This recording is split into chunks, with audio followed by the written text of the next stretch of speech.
over on Central Park right now. I just came back from an audition for some new pilot over at ABC, and I was kind of nervous about it because, you know, I don't get called in for that often. It just doesn't shoot that much here, and I've got this commercial career, right? But this morning I got up at 5 a.m.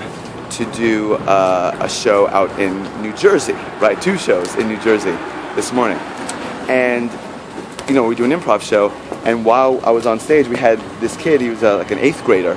He was doing a scene with me. We bring them up on stage to do stuff with us, which already requires courage, right?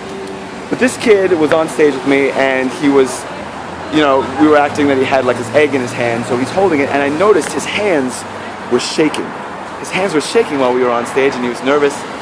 So when the scene was over, I took him backstage, and I was like, dude, you were awesome. You were great. I noticed you were nervous. And he was like, yeah, man, I just always wanted to do that, and I was just really nervous, and I wanted to do well, and it was just really cool to see this 8th grader full of courage and be nervous about it. And so I was a little nervous just now, but I was like, you know what, that kid was nervous today, so you can be nervous. Who cares? Most people are nervous about being in front of people without a script. I get nervous with one.